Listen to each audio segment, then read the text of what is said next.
instrumen non-zakat sebagai sumber pengeluaran keuangan negara. Yang pertama yaitu memahami konsep dasar, yang dimana terbagi atas dua. Yang pertama, instrumen non-zakat, yaitu segala bentuk pendapatan negara yang diperoleh selain dari zakat. Dalam konteks Islam, mencakup berbagai jenis pajak, hasil dari pengelolaan kekayaan negara, dan sumbangan sukarela dari masyarakat. Yang kedua, sumber pengeluaran negara, yaitu semua pos pengeluaran yang dilakukan oleh negara untuk membiayai berbagai kegiatan seperti pembangunan, infrastruktur, pelayanan publik, dan pembayaran gaji pegawai negeri. Yang kedua yaitu instrumen non-zakat sebagai pendukung pengeluaran negara. Dalam sistem ekonomi Islam, zakat memang memiliki peran sentral sebagai sumber pendapatan negara. Namun, untuk memenuhi kebutuhan yang semakin kompleks, instrumen non-zakat juga sangat diperlukan. Beberapa alasan mengapa instrumen non-zakat penting sebagai sumber pengeluaran negara antara lain, yang pertama yaitu fleksibilitas. Instrumen non-zakat memiliki fleksibilitas yang lebih tinggi dibandingkan zakat. Jenis dan besarannya dapat disesuaikan dengan kebutuhan negara yang terus berubah. Yang kedua, potensi pendapatan lebih besar. Potensi pendapatan dari instrumen non-zakat umumnya lebih besar dibandingkan zakat.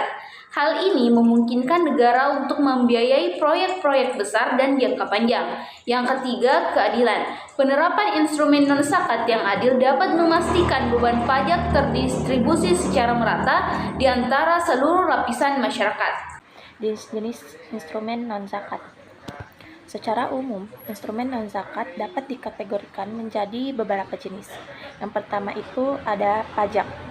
Pajak ini merupakan sumber pendapatan negara yang paling utama. Pajak dapat dikenakan atas pendapatan, harta, barang, dan jasa. Yang kedua ada hasil usaha negara. Pendapatan yang diperoleh dari pengelolaan berbagai jenis usaha milik negara, seperti BUMN. Yang ketiga, ada sumbangan sukarela. Donasi atau sumbangan yang diberikan oleh masyarakat secara sukarela untuk kepentingan negara. Dan yang terakhir ada denda dan sanksi. Pendapatan yang diperoleh dari denda atau sanksi yang dikenakan kepada pelanggar hukum. Materi kedua di sini ada implikasi terhadap pengelolaan keuangan negara.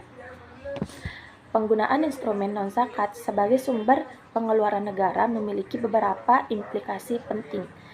Seperti yang pertama, pentingnya tata kelola yang baik.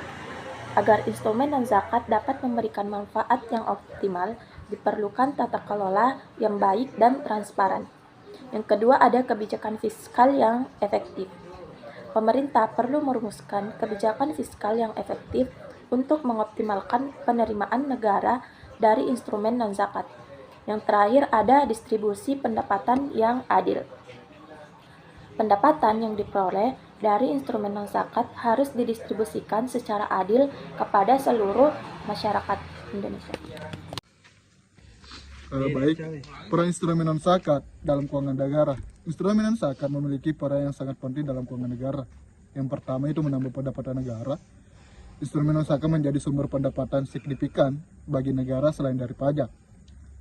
Membiayai pengeluaran negara sebagai pembangunan struktur, pelayanan publik, dan kesejahteraan masyarakat. Menjaga keseimbangan keuangan. Yang mana instrumen non-zakat membantu menjaga keseimbangan keuangan negara, terutama di saat terjadi fluktuasi pendapatan dari sumber lain. Dalam sejarah Islam terdapat berbagai instrumen non-zakat yang digunakan sebagai sumber pendapatan negara. Antara lain seperti kharaj, pajak yang dikenakan atas tanah pertanian dikuasai oleh non-muslim. Jizya, pajak kepala yang dikenakan kepada non-muslim dewasa laki-laki yang tidak berperang. Pai, harta rampasan perang yang kemudian didistribusikan kepada para penjual dan negara. Usur atau pajak hasil pertanian dan peternakan yang dikenakan kepada muslim. Dan terakhir adalah khams, sebagai dari hasil tambak, harta karun dan harta yang diperoleh dengan cara yang tidak jelas asal-usulnya.